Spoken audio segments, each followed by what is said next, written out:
மாணவ நண்பர்கள் அனைவருக்கும் வணக்கம். இந்த பதிவில் தமிழ்நாடு அரசின் விடியல் பயணம் திட்டம் தொடர்பாக நாம் பார்க்கலாம். சரிங்களா? மே 7, 2021 அன்று தமிழகத்தின் புதிய முதல்வராக பதவியேற்றவர் மு.க. ஸ்டாலின் அவர்கள். சரிங்களா? அவர் பதவியேற்ற அந்த முதல் நாள் மே 7ஆம் தேதி ஒரு சில திட்டங்களுக்கு முதல் நாளிலே பார்த்தீங்கன்னா கையெழுத்திட்டிருந்தாங்க.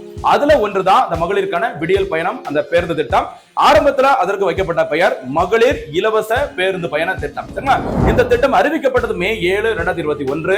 முறைப்படி செயல்பட தொடங்கியது மே 8, 2021. அதன் பிறகு பாத்தீங்கன்னா ஆகஸ்ட் 6, 2022 அன்று பாத்தீங்கன்னா இந்த மகளிர் பயன்படுத்தக்கூடிய அந்த சிறப்பு பேருந்துகளுக்கு அந்த பிங்க் கலர்ல அந்த கலர்லாம் அடிச்சு வச்சிருந்தாங்க. ஓகேவா? அதன் பிறகு ஆகஸ்ட் 15, 2023, அதாவது 2023ஆம் ஆண்டிற்கான சுதந்திர தின உரையில ஓகேவா முதலமைச்சர் மு.க. ஸ்டாலின் அவர்கள் உரையாற்றும் போது மகளிருக்கான இலவச பேருந்து பயண திட்டத்தின் பெயரானது விடியல் பயணம் அப்படிங்கிற திட்டமாக பெயர் மாற்றம் செய்யப்பட்டது. இந்த திட்டத்தின் மூலமாக மகளிர் அனைவரும் 30 கிலோமீட்டர் தூரத்திற்கு இலவசமாக பயணம் மேற்கொள்ள முடியும். இது தவிர இந்த திட்டங்கள் மூலமாக ஓகேவா மகளிர் திருநங்கைகள், ஆதரவற்றவங்க, இந்த மாதிரி முதியோர்கள் இவங்களுக்கு எல்லாம் பாத்தீங்கன்னா ஒவ்வொரு மாதத்திலும் ரூபாய் 888 888 இந்த திட்டத்தில் சேர்ந்ததுனால இந்த திட்டத்தின் மூலம் கிடைக்கிற நன்மை என்ன அப்படின்னு பாத்தீங்கன்னா ரூபாய் 888 ரூபாய் ஒவ்வொரு மாதமும் பெண்கள் சேமிக்கிறாங்க.